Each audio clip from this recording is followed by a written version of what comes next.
Imagine yourself wandering the ancient streets of Rome in 67 AD. Suddenly, you witness a scene that sends a chill down your spine.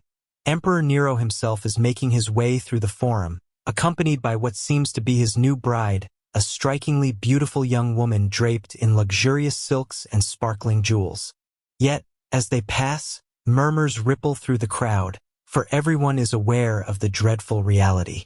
The woman beside the world's most powerful man was once a boy named Sporus, and what Nero did to him stands as one of the most shocking examples of psychological and physical torment ever recorded. Before we delve into these overlooked tales of endurance and pain, if you find yourself drawn to the hidden corners of history, please consider liking this video and subscribing for more stories like this. And let me know in the comments where you are tuning in from. I am always amazed that we can explore these ancient narratives together, no matter where we are in the world, united by our curiosity about the past. What follows is not just another account of Roman extravagance. This is a story about how unchecked power can warp love into obsession, turn grief into madness, and transform a living person into a mere object for one man's twisted desires. You may not have heard the name Sporus before, but his story is one that will linger with you long after you have heard it. Let's begin with the man who orchestrated this tragedy. Nero was not always a villain. In fact, his early years as emperor were filled with hope. When he became ruler at just 16, many Romans believed they were witnessing the start of a new golden era. He cut taxes, sponsored public games, and even took part in theatrical performances that delighted the masses. But absolute power has a way of corrupting even the most promising leaders, and by 65 AD, something inside Nero had fundamentally changed.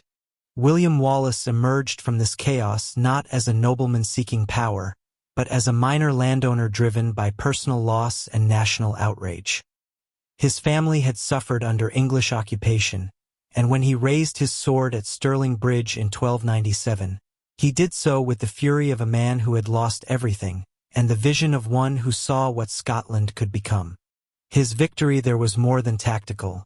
It was symbolic, proving that English heavy cavalry could be defeated, and that Scottish independence was not merely a dream. But Edward I was not a king who tolerated defiance. Known for his ruthless suppression of Welsh resistance and his expulsion of Jews from England, Longshanks understood that rebellion was like fire, it could spread if not thoroughly extinguished. Wallace's success had to be not just reversed, but transformed into a cautionary tale. The English king needed to demonstrate that challenging his authority would result in consequences so severe that they would deter future generations from even contemplating resistance. The political context of 1305 was crucial to understanding Wallace's fate. By this time, most Scottish nobles had submitted to Edward's rule, seeing accommodation as preferable to annihilation. Wallace's continued resistance made him not just an enemy of England, but an embarrassment to the Scottish aristocracy who had chosen submission. His capture became a priority not just for military reasons, but for political necessity. His very existence challenged the legitimacy of Scotland's surrender. The hunt for William Wallace lasted years, involving an extensive network of spies, informants, and collaborators. Edward placed a substantial bounty on Wallace's head, and the English administration in Scotland worked systematically to isolate him from potential supporters. The net gradually tightened as former allies turned against him, driven by fear, greed, or simply the desire to survive in a world where association with Wallace had become synonymous with death. The betrayal came, as it often does in such stories, from within. In August 1305, Wallace was captured near Glasgow, likely through the treachery of Sir John Menteith, a Scottish knight who had submitted to English rule. The exact circumstances remain debated by historians, but the outcome was clear. The man who had become the symbol of Scottish resistance was now in English hands. His capture was celebrated in London as a great victory, but for Edward, it was only the beginning of what he intended to be Wallace's ultimate humiliation. The journey from Scotland to London was itself a form of torture, designed to break Wallace's spirit before his final punishment. Bound and guarded, he was paraded through English towns where crowds gathered to see the infamous Scottish rebel. This was psychological warfare at its most calculated, the transformation of a hero into a spectacle, a leader into a curiosity. By the time Wallace reached London, he had already endured weeks of degradation, but his ordeal was far from over. The trial of William Wallace was a legal farce, but it served an important propaganda purpose for the English crown. Held at Westminster Hall on August 23, 1305, the proceedings were conducted in Latin, a language Wallace likely did not understand. He was charged with treason, murder, sacrilege, arson, and various other crimes against the English crown. The irony was not lost on contemporary observers. Wallace was being tried for treason against a king he had never acknowledged as his sovereign. When given the opportunity to speak, Wallace reportedly declared that he could not be guilty of treason against Edward I because he had never been Edward's subject.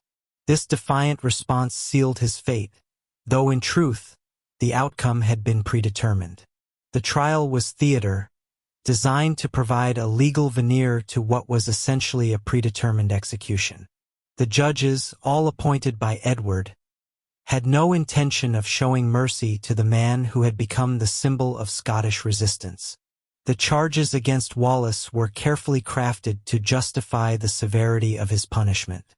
Treason was the most serious offense, punishable by the full horror of hanging, drawing, and quartering. The additional charges of murder and sacrilege referring to his attacks on English soldiers and clergy were designed to portray him as a criminal rather than a warrior. The English legal system had become a weapon of state terror, and Wallace was to be its most prominent victim. The sentence was pronounced with ceremonial gravity. Wallace was to be drawn through the streets of London, hanged by the neck but not until dead, disemboweled while still alive, beheaded, and his body cut into 4 parts. Each element of this punishment carried symbolic meaning. The drawing represented his degradation, the hanging his rejection by heaven, the disemboweling his spiritual corruption, and the quartering his complete destruction. This was not merely execution, but annihilation. The morning of August 23, 1305, dawned clear and warm in London. The city had been preparing for this spectacle for days, with scaffolds erected and crowds gathering from across England to witness the death of the Scottish rebel. The authorities had turned Wallace's execution into a public holiday, complete with vendors selling food and drink to the assembled masses. This was not just about justice, it was entertainment, a reminder of the power of the English crown and the fate that awaited those who dared to challenge it. Wallace was first stripped and bound to a hurdle, a wooden frame that would drag him through the streets of London. The route had been carefully planned to maximize both the humiliation and the spectacle. From the Tower of London, where he had been held, the procession moved through the city's busiest districts, ensuring that as many people as possible would witness his degradation. The cobblestones tore at his flesh as he was dragged behind horses, leaving a trail of blood that marked his final journey. The crowds that lined the streets were a mixture of curiosity seekers, English patriots, and those who simply enjoyed witnessing the suffering of others. Medieval executions were public events, serving both as entertainment and as stark reminders of royal power. The spectators jeered and threw refuse at Wallace as he passed, their behavior encouraged by the authorities who wanted to ensure that his final moments were as humiliating as possible. This was state-sponsored cruelty on a massive scale. The procession moved slowly, allowing maximum time for the crowds to gather and for Wallace's suffering to be prolonged. Contemporary accounts describe him as conscious throughout this ordeal, his eyes fixed on some distant point as if seeing beyond the immediate horror of his situation. Whether this was defiance, resignation, or simple shock remains unknown, but witnesses noted that he never cried out or begged for mercy, a detail that would later become part of his legend. At Smithfield, London's traditional execution ground, a scaffold had been erected specifically for Wallace's death. The crowd here was even larger and more boisterous than along the route, with vendors selling pies and ale to spectators who had claimed the best viewing positions hours earlier. The carnival atmosphere was deliberate. The English authorities wanted Wallace's death to be remembered not as a martyrdom, but as a celebration of English justice and power. Wallace was first stripped and bound to a hurdle, a wooden frame that would drag him through the streets of London. The route had been carefully planned to maximize both the humiliation and the spectacle. From the Tower of London, where he had been held, the procession moved through the city's busiest districts, ensuring that as many people as possible would witness his degradation. The cobblestones tore at his flesh as he was dragged behind horses, leaving a trail of blood that marked his final journey. The crowds that lined the streets were a mixture of curiosity seekers, English patriots, and those who simply enjoyed witnessing the suffering of others. Medieval executions were public events, serving both as entertainment and as stark reminders of royal power. The spectators jeered and threw refuse at Wallace as he passed, their behavior encouraged by the authorities who wanted to ensure that his final moments were as humiliating as possible. This was state-sponsored cruelty on a massive scale. The procession moved slowly, allowing maximum time for the crowds to gather and for Wallace's suffering to be prolonged. Contemporary accounts describe him as conscious throughout this ordeal, his eyes fixed on some distant point as if seeing beyond the immediate horror of his situation. Whether this was defiance, resignation, or simple shock remains unknown, but witnesses noted that he never cried out or begged for mercy, a detail that would later become part of his legend. At Smithfield, London's traditional execution ground, a scaffold had been erected specifically for Wallace's death. The crowd here was even larger and more boisterous than along the route, with vendors selling pies and ale to spectators who had claimed the best viewing positions hours earlier. The carnival atmosphere was deliberate. The English authorities wanted Wallace's death to be remembered not as a martyrdom, but as a celebration of English justice and power. Finally, mercifully, the executioner moved to complete his grisly work.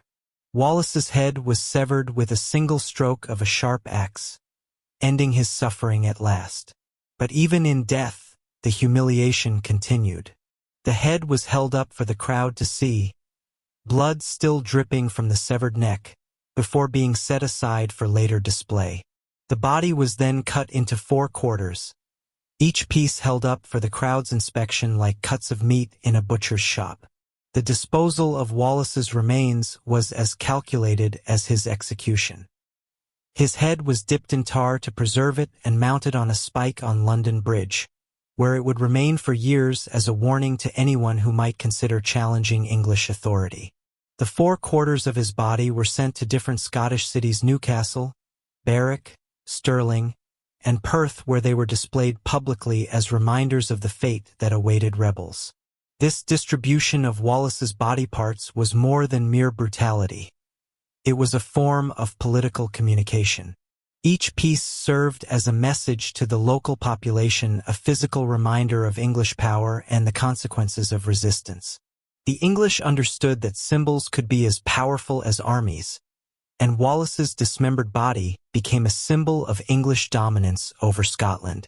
The immediate aftermath of Wallace's execution was exactly what Edward had hoped for. The brutal spectacle had served its purpose. Scottish resistance seemed to crumble in the face of such overwhelming demonstration of English power. Many who had supported Wallace either fled the country or submitted to English rule, calculating that no cause was worth such a horrific death. The execution had successfully transformed a symbol of resistance into a warning against rebellion. But Edward had miscalculated the Scottish response to Wallace's martyrdom. Rather than crushing Scottish resistance, the brutality of Wallace's execution actually strengthened it. The very horror of his death became a rallying cry for those who refused to accept English domination. Robert the Bruce, who would later become King of Scotland, was reportedly moved to action by the spectacle of Wallace's execution, seeing in it the true face of English rule. The manner of Wallace's death also influenced the tactics of future Scottish resistance. The lesson was clear: capture by the English meant torture and humiliation beyond imagination. This knowledge led to a more desperate and determined form of warfare, where Scottish fighters preferred death in battle to surrender. Wallace's execution had created a culture of no quarter, where mercy was neither expected nor given. The political ramifications extended beyond Scotland's borders. Other European kingdoms watched the Wallace execution with interest and horror, seeing in it a demonstration of English methods that could easily be applied to them. The brutality of the execution became part of England's reputation, contributing to the isolation that would later complicate English foreign policy.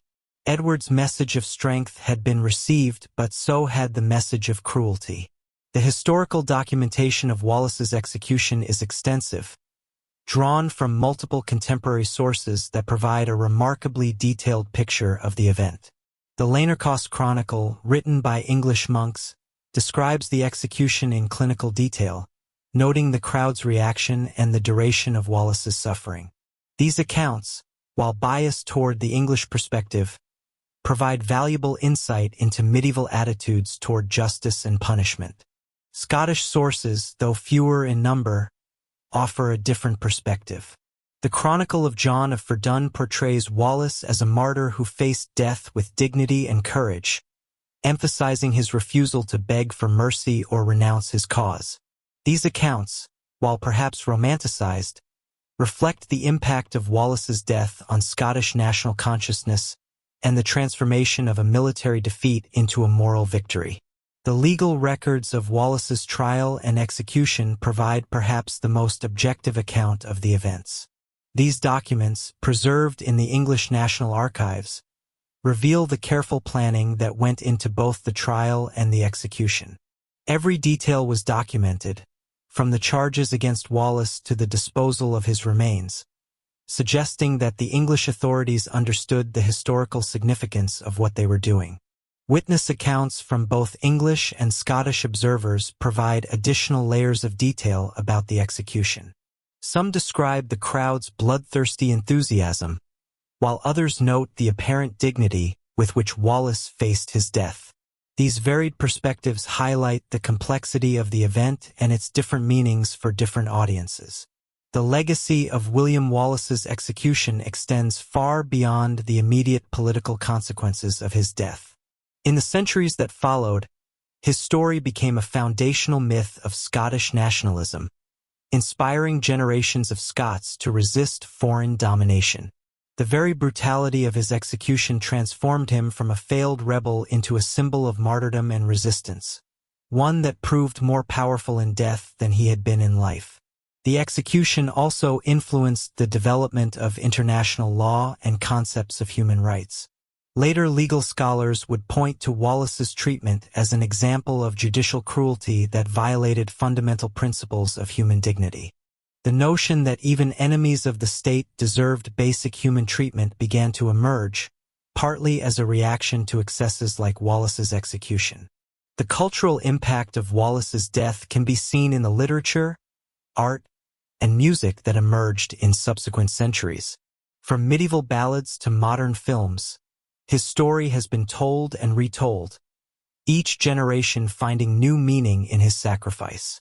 The execution scene in particular has become a powerful symbol of the struggle between oppression and freedom, tyranny and justice. The psychological impact on the Scottish people was profound and lasting. Wallace's execution created a collective trauma that became part of Scottish cultural identity, a shared memory of suffering that united the nation in ways that military victory alone could not have achieved. The horror of his death became a source of strength, proving that some things were worth suffering for, and that dignity could be maintained even in the face of ultimate degradation. The method of execution chosen for Wallace hanging, drawing, and quartering was itself a statement about the nature of medieval justice and the relationship between ruler and subject. This particular form of execution was reserved for traitors, those who had violated the sacred bond between king and subject. By applying it to Wallace, Edward was asserting that all inhabitants of the British Isles were his subjects, whether they acknowledged it or not. The public nature of the execution was equally significant. Medieval justice was theater, designed to reinforce social hierarchies and political relationships through spectacle. Wallace's execution was perhaps the most elaborate such performance of its era, involving not just the physical destruction of the victim, but the psychological conditioning of the audience. The crowd was not merely witnessing justice, but participating in a ritual of state power. The detailed documentation of the execution suggests that the English authorities understood they were creating a historical moment. The careful recording of every detail from the route of the procession to the disposal of the body parts indicates that this was intended to be remembered. The execution was not just about punishing Wallace, but about creating a narrative that would serve English interests for generations to come. The international dimension of the execution should not be overlooked. Medieval Europe was an interconnected world, where news traveled quickly and reputation mattered enormously. Wallace's execution was witnessed by foreign dignitaries and reported across the continent, contributing to England's reputation as a power willing to use extreme measures to maintain control. This reputation would influence diplomatic relations for decades to come. As we reflect on the horror of William Wallace's execution, we confront uncomfortable truths about human nature and the exercise of power. The crowds that gathered to watch his suffering were not monsters, but ordinary people who had been conditioned to accept and even enjoy the systematic destruction of another human being. Their enthusiasm for the spectacle reveals the capacity for cruelty that exists within civilized society when it is given official sanction. The execution also demonstrates how quickly the extraordinary can become routine. The executioner who dismembered Wallace was a professional, skilled in the art of prolonging suffering. The officials who organized the event were bureaucrats, following established procedures for dealing with traitors. The normalization of extreme cruelty is perhaps more disturbing than the cruelty itself, suggesting that civilization is always more fragile than we might believe. The transformation of Wallace from rebel to martyr illustrates the unpredictable nature of political symbolism. Edward intended the execution to demonstrate the futility of resistance, but instead, it created a powerful symbol of the nobility of sacrifice for principle. The very excess of the execution contributed to its failure as a deterrent. The horror was so complete that it became sublime, transcending its immediate purpose to become something larger. The enduring fascination with Wallace's story speaks to our need for heroes who embody our highest ideals, even in or perhaps especially in the face of ultimate suffering. His execution reminds us that the greatest victories are sometimes moral rather than military, that dignity can be maintained even when everything else is stripped away, and that the human spirit can triumph even in the moment of the body's destruction. The story of William Wallace's execution is, ultimately, a story about the price of freedom and the cost of principle. In our comfortable modern world, it is easy to forget that the liberties we take for granted were purchased with the blood and suffering of those who came before us. Wallace's horrific death serves as a reminder that freedom is never free, and that those who enjoy it have a responsibility to honor the sacrifice of those who died for it. Today, as we face our own challenges to freedom and human dignity, Wallace's story remains relevant. The methods may have changed, but the fundamental struggle between oppression and liberty continues. His execution reminds us that there are principles worth suffering for, causes worth dying for, and that the choice between freedom and security is one that each generation must make for itself. The blood-soaked cobblestones of medieval London echo still with the message that some things are worth any price, and that the human spirit, even when broken, can still inspire others to carry on the fight. If this story moved you, I invite you to reflect on the sacrifices made for the freedoms we enjoy today. Share your thoughts in the comments, subscribe for more untold histories, and let's keep these stories alive so that we never forget the true cost of liberty.